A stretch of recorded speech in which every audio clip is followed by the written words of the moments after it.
여러분, 오늘은 우리 교술갈래 이해로 넘어가서, 우리가 지금 문학의 네 가지 갈래에 대해서 살펴보고, 갈래의 특징에 대해서 공부를 하고 있는데, 드디어 마지막 단원입니다. 우리가 앞에서 서정, 서사, 극갈래의, 특징과 그런 것들을 살펴봤고요. 그 다음에 네 번째로 마지막 교술갈래에 대해서 살펴보도록 하겠습니다. 여러분들 교과서로는 56페이지고요. 요것만 끝나면, 드디어 이 1단원, 대단원 1단원, 문학의 빛깔이라는 단원이 끝나게 되죠. 이거 너무 오래 한 것 같아요. 그리고 안타깝게도 이태원 클럽 발 코로나가 재확산되면서, 우리의 개학이 도대체 언제가 될지 알 수가 없게 됐습니다. 선생님도 좀 지치고 여러분도 좀 지칠 텐데요. 그래도 우리가 온라인 수업으로 충실히 교과서 공부를 하고 있으니까 그런 것에 좀 위안을 삼으면서 좀 빨리 개학이 이루어져서 여러분들과 대면 수업을 좀 했으면 하는 바람을 전해봅니다. 자, 그러면 56페이지 교술갈래 이해부터 살펴보도록 하겠습니다. 먼저 생활 속 생각 열기부터 한번 보시죠. 자, 이 교술갈래는 그 앞에서 배운 서정, 서사, 극갈래에 해당하지 않는 것들을 다 이렇게 묶는 갈래다. 뭐 이렇게 생각을 하셔도 무방합니다. 자, 그러면서 이 생활 속 생각 열기 글을 보면서 이 교술갈래 특징에 대해서 좀 더 살펴보죠. 자, 내가 평소에 쓰는 글에는 어떤 것이 있을까 하면서 얼마 전 가족 여행을 다녀온 뒤 쓴 기행문, 어제 오랜만에 영화관에 다녀와서 쓴 일기, 그리고 멀리 전학 간 친구에게 쓴 편지도 포함되겠지? 여러분들 뭐 편지 잘 안 쓰시죠? 자, 이런 글들은 생각과 느낌을 자유롭게 쓸 수 있다는 점이 좋아. 그런데 친구들은 내 글을 읽으면 이렇게 이야기하곤 해. 정말 너다운 글이다. 내 글이 나답다니? 그건 무슨 뜻일까? 라고 이야기를 했는데, 자, 여기서 지금 간단하게 생각 열기라고 했지만, 교실갈래에서 우리가 반드시 알아야 하는 내용이 다 나와 있습니다. 체크하시죠? 생각과 느낌을 자유롭게 쓸 수 있다는 점이 좋아. 생각과 느낌을 자유롭게 쓰는 것이 교술갈래입니다. 그죠? 자, 그런데 생각과 느낌을 자유롭게 쓰다 보니까 생각과 느낌은 사람마다 다 다르죠. 자, 그래서 생각과 느낌을 자유롭게 쓰면 너다운 글이 됩니다. 나다운 글이 된다는 거죠. 이거를 좀 다른 말로 정리해보면 이게 결국 무슨 말이냐? 이거는 생각과 느낌을 자유롭게 쓰다 보니까 글쓴이의 개성이 잘 드러난다. 뭐 요 정도로 요약해 볼 수 있겠네요. 이 두 가지는 중요한 이 교술갈래의 특징입니다. 생각과 느낌이 자유롭게 드러난다는 점. 자, 그러다 보니까 글쓴이의 개성이 확실하다. 자, 이 글쓴이의 개성이 확실하다는 것은 교술갈래의 아주 중요한 특징이기도 합니다. 자, 그리고 중학교 때 배웠던 거 한번 해볼까요? 기행문. 기행문은 여행을 다녀와서 그 여행의 과정에서 느낀 점이나 보고 들은 것 이런 것들을 총체적으로 다 쓴 겁니다. 그죠? 자, 그래서 기행문은 다른 글과는 좀 다르게 요게 드러나야 됩니다. 여정. 어디 어디 갔다 왔나 이런 것들 드러나야죠. 어디 어디에 다녀와서 거기서 뭘 보고 느꼈는지가 나와야 되기 때문에 어디 어디 다녀왔나 이런 것들 좀 언급이 돼야 됩니다. 그렇죠? 그리고 그 장소에서 보고 들은 게 있습니다. 그렇죠? 보고 들은 것, 뭐 이런 것들이 좀 또 이야기가 돼야 되고, 그 다음에 그 보고 듣는 과정에서 자기는 뭘 느꼈는지, 이 감상까지 이렇게 등장을 해야 됩니다. 기행문은 여정과 견문, 감상, 뭐 요렇게 요런 특징을 가지고 있다. 뭐 이런 것들 중학교 때 우리가 배웠던 내용입니다. 자, 그러면 밑으로 가서 학습 목표 살펴보죠. 자, 우리는 이 단원에서 이런 것들을 배울 겁니다. 먼저 글쓴이의 독특한 발상. 이 교술갈래에서는 글쓴이가 자신의 생각을 자유롭게 쓰는데 자유롭게 쓰는 게 모두 다 의미 있는 글이 되지 않죠. 그런데 그 자유롭게 쓴 글 중에서 이 사람만의 특징이 분명히 드러나는 지점이 있습니다. 그리고 그것은 아마 생각 자체가 다른 사람과는 좀 다르게 뒤집어서 생각할 줄 알고 참신하게 생각할 줄 알고 그런 면에서 드러나겠죠. 그래서 글쓴이의 독특한 발상 요거 우리가 이제 찾아야 되고요. 우리 뒤에 나오는 박지원의 글을 통해서 이거 찾을 겁니다. 그 다음에 두 번째로는 개성 있는 표현, 이 표현이 독특하다든지 이것들을 다 합치면 이게 바로 글쓴이의 개성이죠.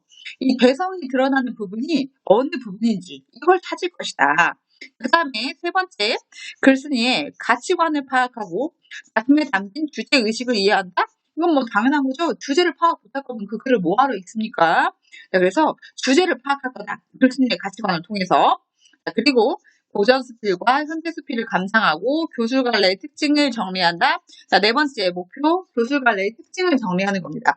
교술갈래는 이런 건데, 이런 특징이 있다. 뭐 이런 것들, 이제 갈래적 특징을 정리하는 거. 그게 우리가 지금 1단원에서 하고 있는 작업들이죠. 자, 그런데 이 교술갈래는 우리가 교술갈래의 가장 대표로 여기 나온 것처럼 뭘 얘기하냐? 수필을 얘기합니다. 수필. 예, 서정갈래 대표는 시, 서사갈래 대표는 소설, 극갈래 대표는 희곡과 시나리오. 그러면 교술갈래 대표는 수필이라고 합니다. 이 수필을 생각하고 교술갈래 그 갈래적 특징을 생각하면 좀 더 쉽게 와닿을 수 있을 거예요. 자, 그래서 글쓴이의 개성이 잘 드러나고 모든 것이 생활의 모든 것이 소재가 될 수 있는 이 교술갈래. 지금부터 우리가 한번 공부를 해보겠습니다. 자, 그러면 우리 교과서 한 페이지 넘어가서 57쪽으로 갑시다. 57쪽에 가면 이 작품은 박지원의 그 통곡할 만한 자리 이런 작품인데, 자, 이 박지원은 잘 알고 있죠? 국사 시간요. 한국사 시간 아마 배웠을 거예요. 중학교 때도. 이때 박지원, 연암 박지원 얘기하는 겁니다. 연암 박지원 아시죠? 그 조선 후기의 실학자, 정조의 사랑을 받기도 했던 이 실학자. 뭐 정약용 뭐 이런 사람들이 실학자잖아요. 유형원도 있고 실학을 시작한 실학의 아버지 유형원, 뭐 대표적으로 우리 부안 출신이기도 하죠. 그리고 실학을 집대성한 정약용, 그쵸? 자, 이 사람들은 농사를 통해서 뭔가 실용성을 추구하는 사람이었다면 이 사람들 말고 실학자 중에는 중상학파가 있었죠. 상업을 중요시했던 사람들. 그래서 그 상업을 중요시했던 사람 중에 대표 박지원, 박세가 뭐 이런 사람들이 있었죠. 그 중에서 가장 선두에 있었던 박지원입니다. 그래서 생각은 굉장히 실용적이었고, 근데 이 사람이 실용적인 생각을 갖게 된 중요한 원인이 뭐였냐면, 이 사람이 청나라에 다녀옵니다. 근데 청나라를 보니까 이 청나라가 옛날에는 청나라가 사실은 그 만주족이 세운 나라예요. 만주족이 누구냐면은 이게 너무 오래된 영화라 여러분들 모를 건데 황비용 막 이런 영화가 옛날에 아주 옛날에 있었는데 그 머리 앞부분은 다 밀고 뒤에는 이렇게 머리를 남겨두고 짜는 거 있죠. 중국 사람들. 그것을 변발이라고 하는데 그 머리를 한 사람들이 만주족입니다. 만주족. 만주족을 조선 초기에는 뭐라고 불렀냐면 여진족이라고 불렀어요. 야, 근데 여진족은 우리는 알고 있죠. 국사 시간에 나오잖아요. 우리는 거란, 여진 이런 애들을 통틀어서 뭐라고 불렀죠? 오랑캐라고 불렀어요. 근데 여진족이 만주족이 되어서 세운 나라가 청나라입니다. 중국 본토에 진출해서 세운 나라가. 근데 우리나라 사람들이 기본 개념이 저 때놈 저 오랑캐인데? 이렇게 생각을 한단 말이에요. 그런데 그렇게 생각을 해서 오랑캐가 세운 나라다 해서 청나라를 굉장히 무시하고 그랬는데 가서 보니까 이 청나라 너무너무 잘 사는 거예요. 문물도 발달되어 있고 상업이나 이런 것들 실용적인 것들이 너무너무 발달이 되어 있는 겁니다. 그래서 박지원이 그것을 보고 충격을 받습니다. 그래서 자기가 청나라에 다녀온 이야기를 글로 남기는데 그 글이 바로 열하일기가 됩니다. 열하를 건너간 이야기다 뭐 이런 뜻인데 이 열하가 우리가 이 조선에서 중국을 가려면 열하라는 강을 건너야 되는데 여기를 건너간 이야기다 뭐 이런 뜻입니다. 그래서 청나라를 갔다 온 일종의 기행문이라고 할 수 있겠죠. 자, 그래서 우리가 이 통곡할 만한 자리를 가지고 공부할 건데 먼저 이 통곡할 만한 자리를 보기 전에 우리가 먼저 박지원이 어떤 사람인지 살펴보고 나서 그 다음에 다 같이 얘기를 한번 또 나눠보도록 하겠습니다.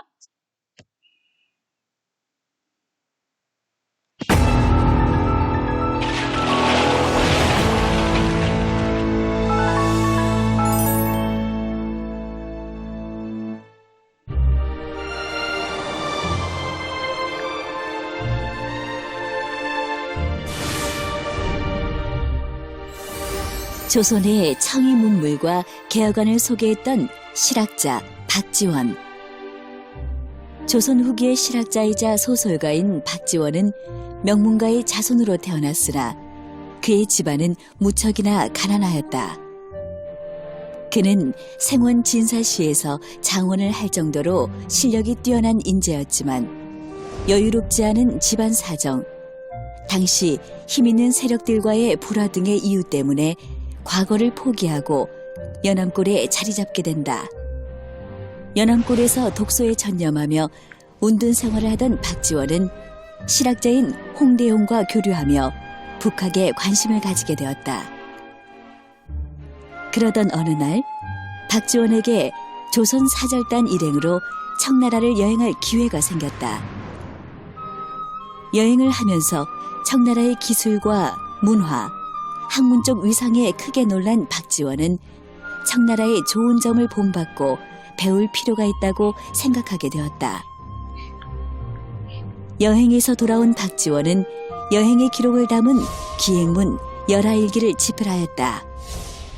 그는 열하일기에서 청나라의 경제적, 문화적 발전상을 소개하며 청나라의 번창한 문물을 받아들여 낙후된 조선의 현실을 개혁해야 한다고 주장하였다.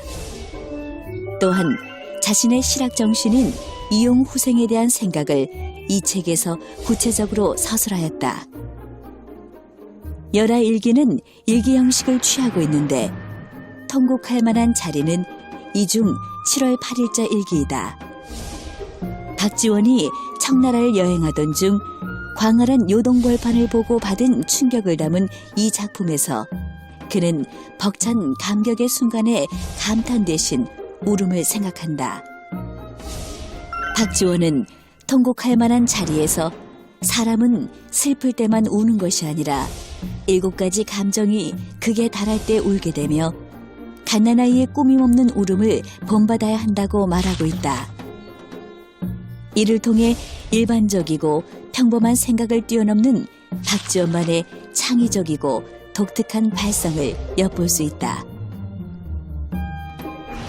한편 박지원은 양반전, 허생전과 같은 당시 조선 사회의 실속 없는 허위의식을 날카롭게 비판하는 작품을 여러 썼는데 그중 양반전은 조선시대 봉건사회의 와해와 사대부 계급의 모순을, 허생전은 조선의 시장경제 구조의 취약함과 말만 앞세우는 조선 선비들의 모습을 통렬하게 비판한 작품이다.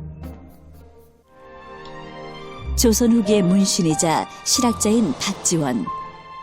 그는 현실에 안주하지 않고 중국의 선진 문물을 배워 조선의 현실을 개혁할 것을 주장한 북학 사상의 선두주자였다.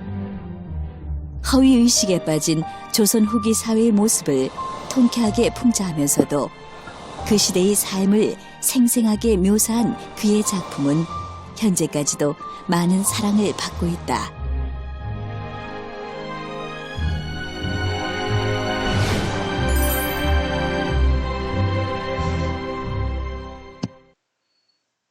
자, 여러분들 잘 보셨죠? 자, 이게 박지원입니다.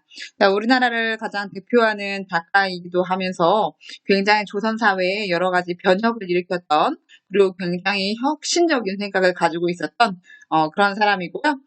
그리고 그런 사상과 자기 생각을 담아서 여러 가지 작품을 또 남겼습니다. 자, 그래서 우리나라를 대표하는 학자가 되기도 했죠. 자, 그래서 이 박지원이 쓴 통곡할 만한 자리, 이 작품 우리가 살펴보면서 교술갈래의 특징을 한번 알아봅시다. 교술갈래의 대표는 뭐니 해도 수필입니다. 수필. 이 작품도 역시 수필이고 원래는 한문으로 쓰여 있어요. 지금 우리가 보고 있는 것은 번역본입니다. 일종의 기행문이라고 볼 수 있고요. 기행문이기 때문에, 그리고 교술갈래이기 때문에, 수필이기 때문에 글쓴이의 뭔가 개성이 드러나는 부분, 이 글쓴이의 특징이 드러나는 부분을 우리가 본문을 보면서 살펴볼 수 있어야 됩니다. 그쵸? 자, 그러면 이 작품 아까 얘기한 것처럼 이 사람이 청나라에 가기 위해서 그 요동 벌판을 지나게 됩니다. 요동. 그 요동이 어디냐면, 이렇게, 선생님 지도를 잘 못 그리는데, 이게 우리나라가 이렇게 북쪽에 이렇게 있으면, 북쪽에 여기가 중국이고, 이제 여기가 우리나라라고 하면, 북한이죠, 북한. 이 북한 쪽에서 이제 우리가 이렇게 중국 대륙으로 넘어가야 되잖아요. 근데 이 부분을 요동이라고 하는데, 이 부분을 거쳐야 이렇게 중국으로 넘어갈 수 있는 거예요. 그래서 이 요동 벌판을 거쳐서 우리는 중국으로 갔습니다. 이 부분을 얘기하는 거예요. 자, 그래서 이 요동 벌판을 넘어갈 때, 이 요동 벌판을 보면서 느낀 점을 지금 이 박지원이 자기가 느낀 것을 이렇게 적은 겁니다. 자, 일단 그 내용을 좀 보죠. 일기예요, 일기. 일단 이 작품이 열하일기에 실려 있습니다. 열하일기. 아까 얘기한 것처럼 열하일기는 중국을 다녀오면서, 청나라에 다녀오면서 자기가 느낀 것을 기행문의 형식으로 쓴 거예요. 자, 그래서 이 열하일기에 써있기 때문에 날짜 7월 초 8일 갑신일 이렇게 나와 있죠. 그래서 1780년 7월 8일이다 이렇게 그 각주가 달려 있고요. 날씨 맞다. 일기 맞죠? 날짜 쓰고 그 날짜 쓰고 날씨 쓰고 일기죠, 일기. 자, 그러면 본문을 본격적으로 좀 보면서 이야기를 나눠봅시다. 정사와 한 가마를 타고 삼류하를 건너 맹정에서 조반을 먹었다. 조반은 아침 식사고요. 그다음에 정사는 뭔지 옆에 설명이 나와 있죠. 정사와 가마를 타고 삼류하를 건너서 맹정에서 조반을 먹었다. 맹정 이런 것들은 지명입니다. 지명. 그러니까 여기서 지금 어디에서 어디로 이동하고 있는지 나와 있는 거예요. 이런 것을 여정이라고 했죠. 여행의 일정 여정이에요. 그러면서 12여리를 가다가 산기슭 하나를 돌아 나가니 태복이란 놈이 갑자기 국궁을 하고는 어려운 말 많네요. 태복이는 사람 이름이에요. 사람 이름. 태복이가 갑자기 국궁. 국궁이 무슨 말인지 몰라? 옆에 나와 있죠. 윗사람 앞에서 존경하는 뜻으로 몸을 굽힌다. 몸을 굽히면서 말머리로 쫓아와서 땅에 엎드리고 큰 소리로 이렇게 얘기했대요. 이게 태복이가 한 말이야. 태복이가 뭐라 했냐면 백탑이 현신하였기에 이에 아르나이다. 이렇게 얘기하네요. 백탑이 뭔지는 옆에 설명에 나와 있죠. 중국 요나라와 금나라의 전탑을 이루는 말이다. 무슨 탑인가 봐, 탑. 백탑이 현신, 모습을 드러내다 이런 뜻이네요. 현신, 현이 나타나는 현자고 몸을 신자야. 몸이 드러나다 이런 뜻이에요. 백탑이 현신하였기에 이에 아르나이다 이렇게 얘기했네요. 이게 되게 어렵게 쓴 말인데 이걸 그냥 말하면 이게 뭔 말이냐? 백탑이 보여요. 이 말이죠? 백탑이 보인다는 말을 지금 이렇게 쓴 거예요. 양반다리 백탑 보여요. 이 말이야. 자, 그래서 백탑이 보여요. 이 사람들이 이제 백탑을 보기를 희망했나 봐. 그래서 가고 있는데 백탑이 보이는 거죠. 그래서 백탑이 보입니다. 이렇게 얘기했다는 거예요. 자, 그러면서 태복이가 누군지 나오죠? 태복은 병진사의 마두이다. 마두는 그 말에 관련된 일을 하는 하인이에요. 그래서 태복은 병진사의 마두이다 해서 태복이가 누군지까지 얘기했습니다. 그리고 여기서는 지금 별말한 거 없어요. 날짜하고 날씨하고 어디서 밥 먹고 아침밥 먹는데 백탑이 나타났다. 이 말이죠. 백탑이 보인다. 이 말이죠. 여기까지가 지금 지금 우리가 읽은 한 5-6줄에서 한 이야기입니다. 자, 이어서 또 보죠. 산기슭이 가로막고 있어 백탑이 보이지 않기에 말을 급히 몰아 수십步를 채 못 가서 겨우 산기슭을 벗어났는데, 그러니까 이제 백탑이 보인다는데 가보니까 아직 안 보여서 말을 급히 몰아서 좀 더 가고 있는데 순간 안광이 어질어질하더니, 안광은 여기 나와 있죠? 눈의 전개요. 안광이 어질어질하더니 호련히 검고 동그란 물체가 오르락내리락한다. 뭔가 어지러운가 봐요. 이 눈앞이 어질어질하면서 검고 동그란 물체가 오르락내리락하면서 뭔가 내가 정신이 혼미해진 거야. 뭔가 아마도 현기증이 난 것 같아요. 뭔가에. 자, 그러면서 이제야 깨달았다. 사람이란 본래 의지하고 붙일 곳 없이 단지 하늘을 이고 땅을 밟고 이리저리 나다니는 존재라는 것을. 그런데요, 여기 좀 체크할까요? 갑자기 이 사람이 백탑을 보기 위해서 산기슭을 벗어났는데 갑자기 쓰러질 것 같아 현기증을 느꼈어. 그러면서 깨달은 게, 사람은 원래 의지할 곳이 없고 이렇게 붙일 곳 없이, 의지하고 붙일 곳이 없이 하늘을 이고 땅을 밟고 이리저리 나다니는 아주 조그만 존재일 뿐이구나. 이런 것을 깨달았다는 거예요. 자, 그러면서 이제 이 작품에서 좀 더 보면 나오는데, 자, 왜 이 사람이 이렇게 현기증을 느끼면서 이 사람이 정말 의지하고 붙일 곳 없는, 별 볼 일 없는 존재구나. 아주 사람이 아주 조그만 존재구나. 이게 작은 존재라는 것을 느끼는 거예요. 왜 이렇게 느꼈느냐? 좀 더 보면 나옵니다. 왜 이 사람이 이렇게 생각했냐면, 이 사람은 이제 박지원이라고 봐도 무방해요. 이 교술갈래는 글쓴이가 여기서 말하는 사람입니다. 그쵸? 그러니까 박지원이 왜 이렇게 생각했냐면, 보세요. 말을 세우고 사방을 둘러보다가 나도 모르게 손을 들어 이마에 얹고 한바탕 통곡하기 좋은 곳이로구나. 이 나가 한 말이에요. 나는 박지원이죠. 박지원은 이렇게 얘기했어요. 자, 그러면서 이 사방을 보면서 한바탕 통곡하기 좋은 곳이로구나 이렇게 얘기를 했답니다. 그랬더니 정진사라는 사람이 천지간에 이렇게 시야가 툭 터진 곳을 만나서는 벼랑간 통곡할 것을 생각하시니 무슨 까닭입니까? 이렇게 물어보네요. 아하, 여기까지 보니까 우리는 이제 이 글의 흐름을 알겠습니다. 그죠? 지금 이 박지원이 이 갑자기 산기슭을 벗어나서 어질어질해진 이유는, 그러니까 사람은 이렇게 작은 존재구나 이렇게 느낀 이유는 산기슭을 벗어났더니 요동 벌판이 너무 넓은 거예요. 그러니까 아주 넓은 것을 우리가 광활하다고 하죠. 요동 벌판이 너무 넓은 거예요. 그래서 깜짝 놀랐어. 이렇게 너무 넓은 벌판에 있으니까 내가 너무 작아 보이는 거죠. 그래서 아, 나는 정말 사람은 정말 이렇게 작은 존재구나. 이렇게 느낀 거예요. 그 요동 벌판이 광활하다는 걸 너무너무 넓은 것을 보면서 박지원이 근데 이렇게 얘기합니다. 그 넓은 요동 벌판을 보면서 한바탕 통곡하기 좋은 곳이로구나. 이렇게 얘기를 합니다. 그러니까 일반적으로 사람들이 보이는 반응과 다르죠. 이거 우리는 너무 넓은 곳을 보면 뭐라고 해요? 와, 장난 아니다. 대박이야. 진짜 넓어. 이렇게 얘기하죠. 근데 박지원은 와, 한바탕 통곡하기 좋은 곳이로구나. 울기 좋은 곳이다. 이렇게 얘기를 합니다. 이렇게 얘기를 하니까 이 박지원 특이한 거예요. 뭔가 박지원이 독특하게 이야기를 한 거죠. 이게 박지원의 뭔가 독특한 발상, 창의적인 발상이죠. 이게 박지원만이 할 수 있는 거죠. 이렇게 박지원만이 할 수 있는 거, 이게 바로 글쓴이의 개성 아닙니까? 그죠? 그래서 박지원이 창의적인 발상을 했습니다. 아, 한바탕 울기 좋은 곳이구나. 이렇게 얘기했더니 정진사라는 사람이 아, 이렇게 시야가 툭 터진 곳을 만나서 벼랑간 통곡할 것을 생각하시니 무슨 까닭입니까? 자, 여기서부터는 이제 나는 박지원이죠. 이 박지원과 이 정진사가 계속해서 대화를 나누는 것을 이루어집니다. 우리 그림. 근데 박지원은 뭔가 창의적이고 독특한 생각을 가지고 있는 사람이에요. 그렇죠? 근데 정진사는 우리랑 똑같아. 아, 이렇게 시야가 툭 터진 곳에서 왜 울 것을 생각하십니까? 이 정진사는 보통의 상식적인 사람이에요. 그렇죠? 자, 그래서 아, 왜 여기서 울 것을 생각하셨어요? 뭐 이렇게 지금 얘기를 하는 거예요. 자, 그래서 여기는 좀 어려운 말로는 정진사는 그냥 보편적인 인식을 가지고 있는 사람이라고 할 수 있겠죠. 그 박지원은 뭔가 창의적이고 독특한 생각을 가지고 있는 사람이고. 자, 그래서 이렇게 물어봅니다. 정진사가 이렇게 물어보니까. 자, 이제 이거에 대해서 박지원이 뭐라고 얘기를 했을까요? 한번 살펴봅시다. 너무 넘어갔네요. 자, 이렇게 물어보니까 이 박지원이 이렇게 얘기합니다. 이렇게 묻기에 정진사가 왜 여기서 운다고 얘기하세요? 이렇게 물어보니까 이때 나는 박지원이죠. 이때 나는 박지원이에요, 박지원. 아, 정진사가 그렇게 물어보기에 나는 이렇게 얘기했다. 그 말이에요. 이건 이제 박지원이 쭉 대답하는 말이죠. 자, 그러면서 그렇긴 하나 글쎄 천국의 영웅들이 잘 울고 미인들이 눈물을 많이 흘렸다고 하나 기껏 소리 없는 눈물이 두어줄기 옷깃에 굴러 떨어진 정도에 불과하였지. 그 울음소리가 천지에 울려 퍼지고 가득 차서 마치 악기에서 나오는 소리와 같다는 얘기는 들어보지 못했네.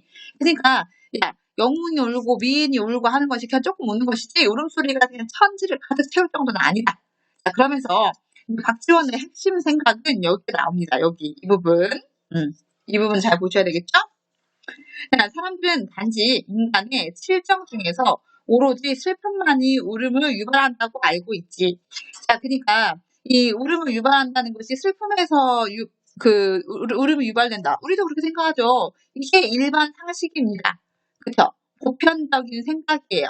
그렇죠? 우리는 보통 슬플 때 울죠. 이게 보편적인 생각이에요.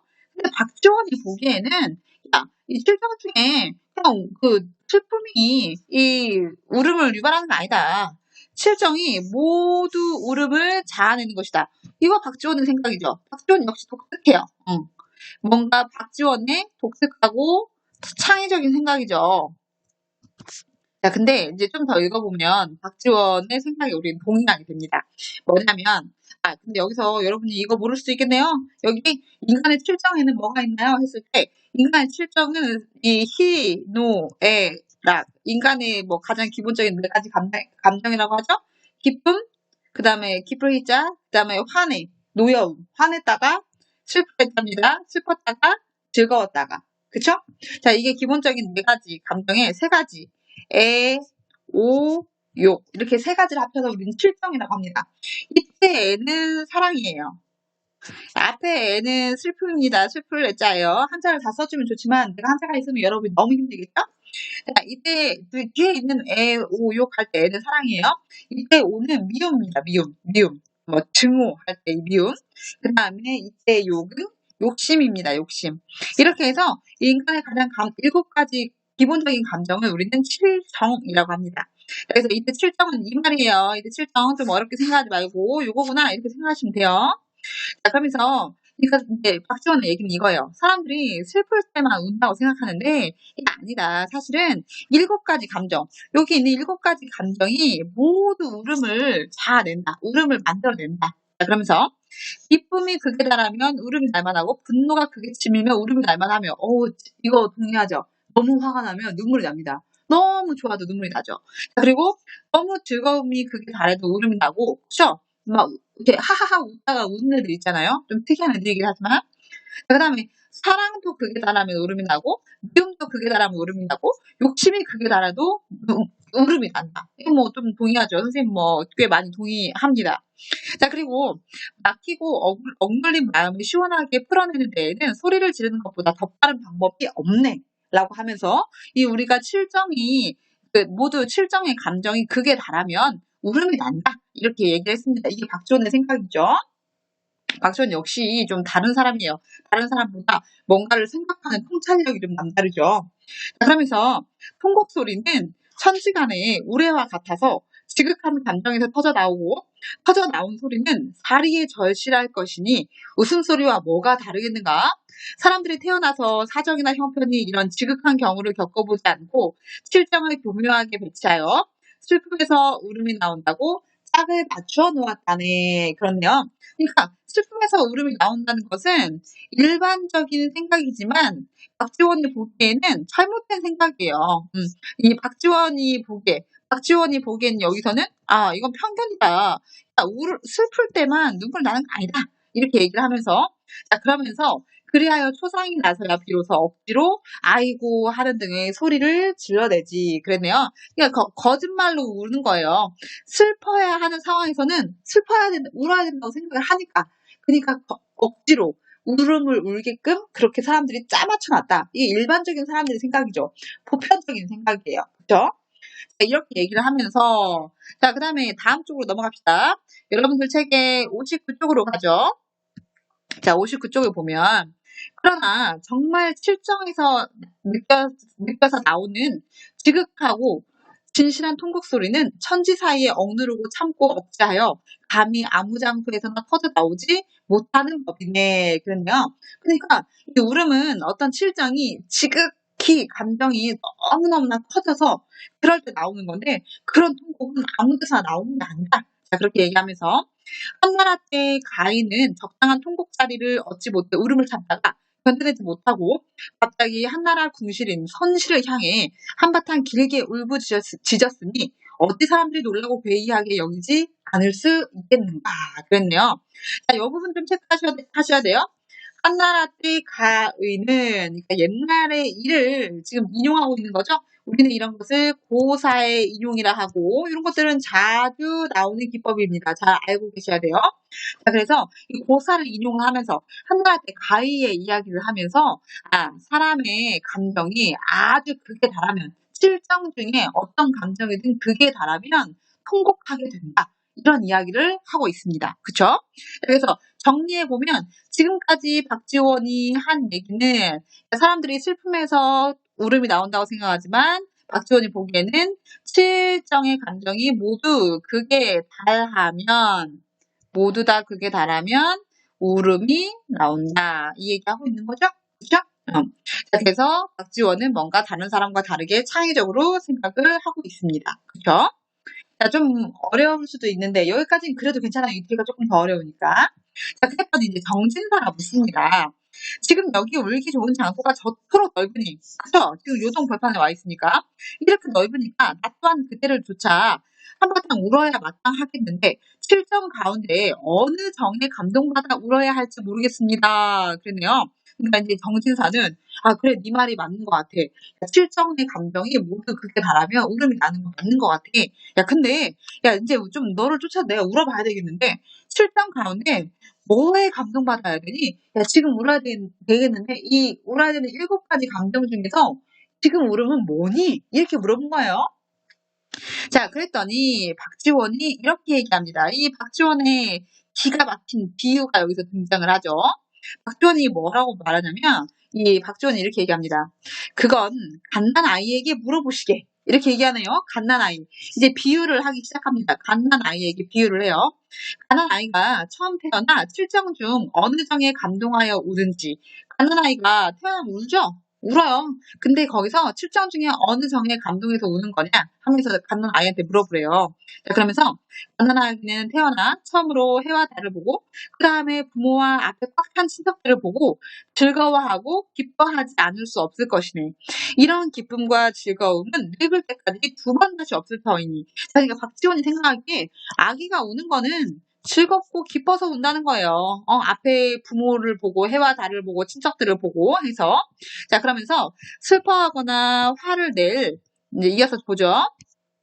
이치가 없을 것이고 응당 즐거워하고 웃어야 할 것이 아닌가 그랬네요. 그러니까 박지원이 보기에는 가난아이가 우는 거는 너무나 기쁘고 좋아서 우는 것이다. 그죠?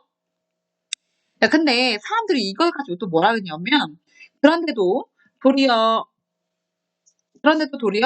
한없이 울어대고 분노하니 가슴에 꽉 찬 듯이 행동을 한단 말이야. 그러니까 갓난아기가 막 울잖아요. 막 악을 쓰면서 울잖아. 자, 이를 두고 신성하게 태어나거나 어리석고 평범하게 태어나거나 간에 사람은 모두 죽게 되어 있고 살아서는 허물과 걱정, 근심을 백방으로 겪게 되므로 갓난아이는 자신이 태어난 것을 후회하여 먼저 울어서 자신을 위로하는 것이라고 한다면 이는 갓난아이의 본마음을 참으로 이해하지 못해서 하는 말이네. 아, 뭐 또 이렇게까지 얘기를 하는 거예요. 갓난아이가 우는 거 가지고. 야, 그러니까 여기서 얘기는 야, 갓난아이가 우는 것이 슬퍼서 우는 건 아니다. 아, 난 태어났으니 앞으로 죽을 날만 남았네. 아우, 슬퍼. 이렇게 해서 우는 것은 아니다. 그 말이에요. 그러니까 이 박지원이 보기에 갓난아이가 우는 이유는 슬픔이 아니라는 거예요. 가난아이가 울긴 울죠? 이때 울으면 슬픔이 아니다. 자, 그러면 박지원이 보기에 가난아이가 우는 이유는 뭐냐? 가난아이가 어머니 태중에 있을 때, 뱃속에 있을 때 캄캄하고 막히고 좁은 곳에서 웅크리고 부대끼다가 갑자기 넓은 곳으로 빠져나와서 손과 발을 펴서 기지개를 켜고 마음과 생각이 확 트이게 되니 어찌 참 소리를 질러 억눌렸던 정을 다 크게 씻어내지 않을 수 있겠는가. 그러네요. 박지원의 생각은 요거였네요. 갓난아이가 우는 이유가 뭐냐? 이 캄캄하고 막히고 좁은 곳에 있다가 웅크리고 있다가 갑자기 넓은 곳으로 빠져나와서 너무 좋은 거예요. 그래서 너무 좋아서 참 소리를 질러 억눌렸던 정을 다 크게 씻어내는 것이다. 이렇게 판단을 한 거예요. 그쵸? 자, 그러니까 이게 박지원이 생각하기에 갓난아이가 우는 이유는 너무 기뻐서죠. 너무너무 좋아서. 이 좁은 곳에 있다가 이 넓은 곳으로 빠져나왔을 때 억눌렸던 것이 다 없어지면서 너무너무 좋아서 우는 것이다. 이렇게 얘기를 하는 거예요. 근데 박지원의 이제 하이라이트 얘기는 여기서부터 나옵니다. 자, 그러면 이제 이어서 보죠. 이어서 보면, 그러므로 갓난아이의 거짓과 조작이 없는 참소리를 응당 본받는다면 금강산 비로봉에 올라 동해를 바라보며 한바탕 울만한 적당한 장소가 될 것이고 황해도 장현의 금모래 사장에 가도 한바탕 울만한 장소가 될 것이네. 지금 요동 들판에 임해서 여기부터 산해관까지 1,200리가 도무지 사방에 한 점의 산이라고는 없이 하늘 끝과 땅 끝이 마치 아귀로 붙인 듯, 아귀는 아주 단단한 풀이에요. 아귀로 붙인 듯, 실로 꿰맨 듯하고 고금의 비와 구름만이 창창하니 여기가 바로 한바탕 울어볼 장소가 아니겠는가 그랬네요. 그러니까 갓난아기가 그렇게 갑갑한 곳에 있다가 넓은 데 와서 우는 것처럼 나도 이 넓은 곳에 오니 여기가 한바탕 울만한 장소인 것 같다 이렇게 얘기하는 거예요. 자, 그러면 좀 메모를 해볼게요. 자, 갓난아이가 우는 이유는 갓난아이가 웁니다. 갓난아이가 우는 이유는 캄캄하고 뭔가 막혀있고 웅크리고 이런 어머니의 뱃속에 있다가 태중에 있다가 갑자기 바깥 세상으로 나오니까 넓은 곳으로 빠져나오니까 너무 좋아서 우는 거예요. 이 너무 넓은 곳으로 나와서 이 우는 이유는 기쁨의 눈물이에요. 그쵸? 너무 이제 억눌렸던 것이 다 풀어지면서. 근데 지금 이제 박지원이 이렇게 얘기하는 거예요. 야, 나도 여기가 울만한 장소라고 얘기한 거는 내가 뭔가 우리 박지원도 굉장히 넓은 곳에 왔죠? 유동 벌판에 왔어요. 근데 이전에는 박지원이 어디 있었죠? 이전에 박지원은 조선에 있었죠. 그러면 우리는 이게 이렇게 대응이 되는구나. 이렇게 알겠죠? 박지원이 바로 갓난아이인 거예요. 박지원이 아주 답답하고 캄캄하고 웅크려 있는 조선에 있다가 이렇게 넓은 요동벌판을 보니까 너무너무 좋은 거예요. 그래서 여기가 한바탕 울만한 장소구나 이렇게 얘기한 거죠. 여기서 박지원도 역시 기쁨의 눈물, 뭔가 억눌렸던 것이 풀려나가는 그런 느낌. 억눌렸던 것이 풀리는 느낌.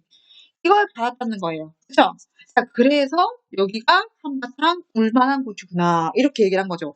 이 비유, 기가 막히죠? 참신하죠? 자, 그래서 이 비유가 굉장히 독특하고 참신하다는 거예요. 그죠? 야, 우리가 되게 넓다. 우리가 엄청 넓은 곳을 보면 뭐라고 얘기해요? 진짜 넓네. 대박이다. 대박 사건. 이렇게 얘기하죠? 그런데 박지원은 저렇게 넓은 공간을 보면서 여기가 울만한 자리구나. 이것도 참신한데 그것을 설명하는 방법 또한 굉장히 독특한 비유를 써서 이렇게 창의적으로 설명을 했다는 거죠. 그래서 갓난아이의 울음과 지금 내가 여기서 울고 싶다고 한 울음은 같은 의미다. 이렇게 볼 수 있겠죠? 정말 대단하네요. 박지원 대단합니다. 자, 그래서 참신한 비유를 썼습니다. 자, 그럼 마무리하시죠. 한낮에는 매우 더웠다. 말을 달려 고려총 아미장을 지나서 길을 나누어 갔다. 이 여정이죠, 여정. 이제 어디 들러서 가는지. 날씨가 또 더웠고, 여기 들렀고, 나는 주부 조달동, 변군, 박래원, 정신사, 겸인 이학년과 함께 옛 요동으로 들어갔다. 번화하고 풍부하기는 봉성의 10배쯤 되니 따로 요동 여행기를 써놓았다. 서문을 나서서 백탑을 구경하니 그 제조에 공교하고 화려하며 웅장함이 가히 요동 벌판과 맞먹을 만하다. 자, 공교하다. 단어 좀 체크해놓을까요? 공교하다. 공교하다는 매우 제주가 재치있고 교묘하고 아주 치밀하다. 뭐 이런 뜻입니다. 그래서 그 제주가 탑을 만든 제주가 굉장히 대단하다. 뭐 이런 뜻이죠. 따로 백탑에 대해 적은 백탑기가 뒤편에 있다. 이 백탑에 대해서는 이쪽에 더 자세히 적었다. 뭐 이런 뜻이죠. 자, 그래서 이 한바탕 울만한 자리 여기까지 살펴봤는데 여기서 우리는 박지원의 특징을 모두 살펴볼 수 있었습니다. 그렇죠? 이 박지원 뭔가 새롭게 생각할 줄 알고 참신한 비유를 쓸 수 있는데 이거 정리를 한번 할까요? 정리를 해야 되겠네요. 정리를 하고 넘어갑시다. 여기서 알 수 있는 이 박지원의 특징, 박지원의 개성, 여기 교술관에는 그 글쓴이의 개성이 드러나야 되니까 박지원의 특징을 우리가 한번 살펴볼 수 있겠어요. 첫 번째, 형식이 독특합니다. 형식. 왜냐면 그냥 박지원이 자기가 느낀 것을 쭉 서술하는 게 아니죠. 정진사가 물어봐요. 그러면 답을 하죠. 여기서 형식이 특이해요. 물음과 대답의 형식을 사용해서 자기가 전달하고자 하는 것을 잘 전달하고 있죠. 자, 두 번째로 특이한 거, 발상이 특이합니다. 발상. 생각 자체가 특이해요.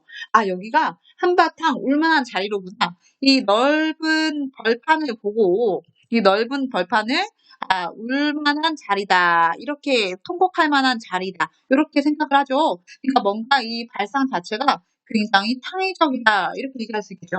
그 다음에 세 번째로는 표현이 특이합니다. 표현. 비유, 표현, 비유. 비유가 굉장히 기가 막히죠? 이 비유가 굉장히 참신합니다. 그렇죠? 그래서 어린아이, 어린아이라기보다는 갓난아이죠? 이 갓난아이와 자신을 이 동급에 놓고 이 갓난아이가 엄마의 뱃속을 나와서 너무나 이 넓은 세상을 보고 그 억눌린 감정을 씻어내는 것처럼 기뻐서 우는 것처럼 나 역시 좁은 조선에 있다가 이 넓은 곳에 왔을 때 그 울음이 같다라고 이렇게 비유를 통해서 이렇게 설명을 하고 있죠. 이거 굉장히 우리 글을 한마디로 정리한다면 이 정도로 정리할 수 있겠습니다. 그렇죠? 자, 그러면 61쪽으로 가서 한 번 더 최종 정리하고 이번 시간을 쉬도록 하죠. 자, 내가 읽은 통곡할 만한 자리에서 작품 내용 정리하기 있습니다. 내용 정리하기에서 빈칸을 한번 채워보죠. 정진사가 묻습니다. 정진사가 맨 처음에 뭐라고 물어봤어요? 우리 여기가 한바탕 통곡하기 좋은 곳이라고 하셨으니까 한바탕 울만한 자리라고 얘기하셨으니까 이렇게 묻죠. 자, 그랬더니 우리 박지원이 야, 칠정이 극에 달하면 다 눈물이 난다. 자, 이렇게 얘기를 합니다. 자, 그다음에 이제 정리사가 또 묻죠. 아, 그래. 여기가 울만한 자리라는 거는 오케이. 이해해서요. 자, 그러면 칠정 중에서 뭘로 울어야 돼요? 이렇게 얘기하니까 우리 박지원이 이렇게 얘기하죠.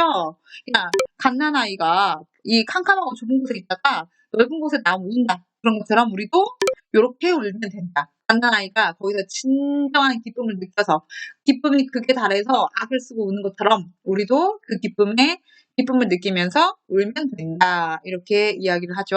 자, 그래서 박지원의 특징이 잘 드러나는 글이다라고 할 수 있겠네요. 자, 잠깐 쉬었다가 학습활동 마무리하죠.